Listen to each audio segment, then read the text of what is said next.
Salut à tous, je me présente, je suis Wilma Aïto, dit la duchesse de la cuisine haute couture, et Madame Saïre, la vie est belle, présidente du Wow World, présentatrice télévisée, animatrice en même temps, chef d'entreprise et surtout promotrice du mouvement aux grandes dames. Heureuse d'être dans Dila Leaders Le Chemin.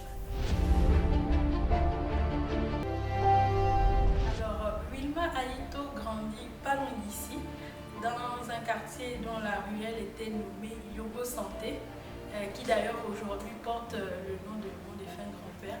Alors c'est entouré d'une famille aimante et surtout d'une mère assez pragmatique que je grandis à Yogo Santé, mais sans avoir l'éducation de Yogo Santé. Donc naturellement, avec autour quelques petits problèmes liés à l'adolescence, je finis par obtenir mes différents diplômes, c'est-à-dire mon BEPC, mon baccalauréat et mon diplôme en gestion des ressources humaines. C'est au sortir d'une conférence d'exhortation à la confiance en soi que je fais une sorte de réminiscence. Je me dis, mais pourquoi continuer à vivre pour les gens? Pourquoi continuer à faire des choses qui plaisent à autrui et qui finalement ne me servent pas? Parce qu'il faut avouer que j'ai toujours essayé d'être quelqu'un d'autre parce que je voulais me fondre dans la masse, faire plaisir aux gens et au final je n'étais pas heureuse. Alors je me suis dit, j'ai fait des études, j'ai postulé ça et là sans réponse positive. Qu'est-ce qu'il faut faire? Premièrement, il faut que je sorte de ma coquille et que j'exploite un talent qui est le mien. Parce que selon mes proches, dans mes mains se trouve de l'or. Alors j'ai décidé de faire ce que j'aime le plus, voilà, c'est-à-dire la cuisine. Dans le même temps, j'ai fait mes premiers pas à la télévision grâce à un concours, voilà, et j'ai été retenue. Et c'est à partir de ce moment-là que je me suis mise devant la caméra et que j'ai sorti finalement ce qu'il y avait à l'intérieur de mes tripes. Puis après, je me suis dit, en tant que femme, il fallait que j'apporte ma pierre à l'édifice. C'est de là qu'après avoir été inspirée, voilà, inspirée véritablement par quelqu'un qui est passé aussi sur le chemin, j'ai décidé de créer Aux Grandes Dames. Voilà, Aux Grandes Dames, qui est ce concept que je veux panoramique, qui aura pour essence même de valoriser le bien-être féminin.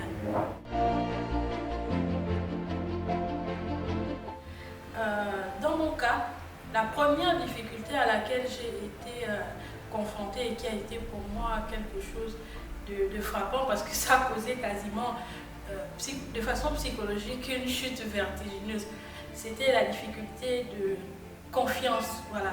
Je ne parvenais pas à obtenir la confiance des personnes vers qui j'allais.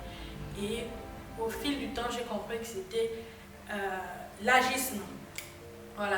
On n'en parle pas beaucoup, mais dans nos sociétés, on a du mal à faire confiance aux jeunes.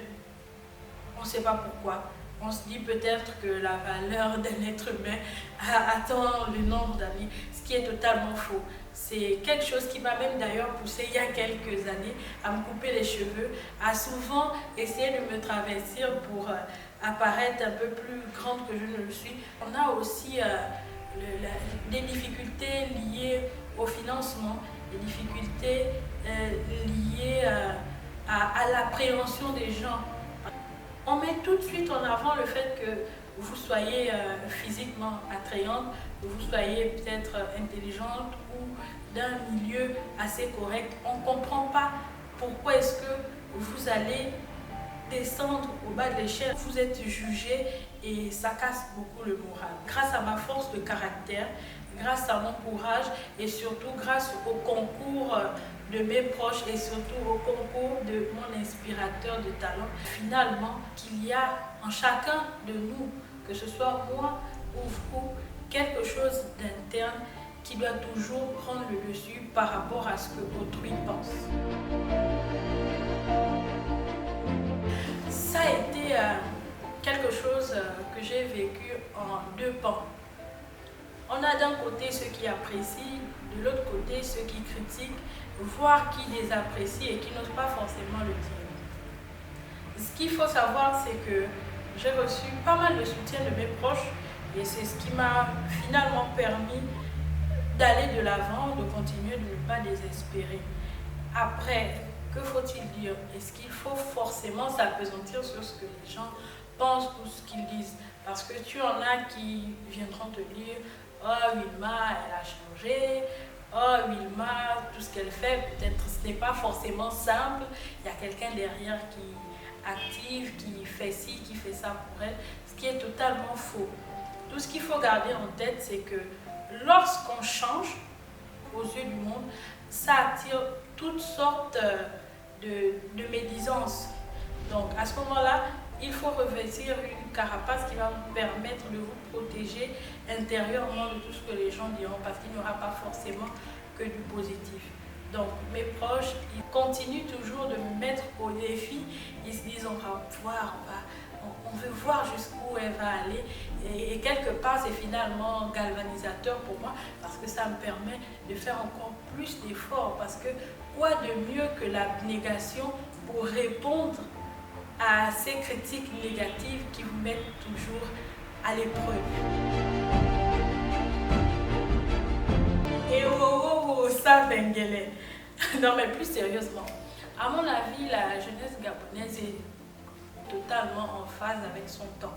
C'est une jeunesse qui est, pour ainsi dire, précoce, voilà. Parce que quand on compare à celle des années 80, la jeunesse actuelle est plus aguerrie. Elle sait se servir de ce qu'il y a autour comme outil de communication, d'information, comme outil de développement personnel. Après, il y a aussi ce côté qu'il ne faut finalement pas oublier, ce côté d'influence extérieure qui vient, on va dire, un peu travestir tout ce que la jeunesse d'antan avait, que celle d'aujourd'hui n'a pas. À la jeunesse, je dirais, mettons un accent particulier, surtout prépondérant, sur ce qui est de l'éducation et de la formation. C'est dans le cadre vraiment général. Et en particulier, revenir sur le fait d'influence. On sait que la jeunesse aujourd'hui s'identifie à ce qu'on appelle désormais des influenceurs. Il est bien de vivre sous influence, mais ce qu'il y a de mauvais, c'est finalement d'essayer de travestir ce qu'on est réellement afin de vouloir vivre la vie d'autrui, c'est-à-dire qu'on oublie ses propres aptitudes pour pouvoir se fondre dans la peau d'un personnage et au final vivre une vie qui n'est pas la nôtre.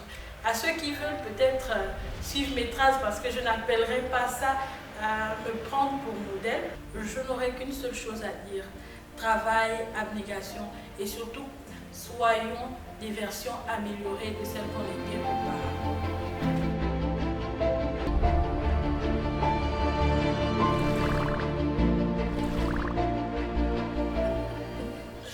Ça c'est une colle. Oh, on va dire que j'affectionne les deux, mais pour mon côté estuvien, on va rester sur le Niemboué.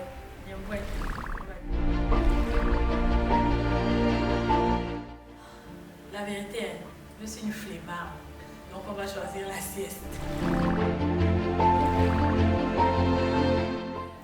Sans aucune hésitation, faire la cuisine pour lui à la maison.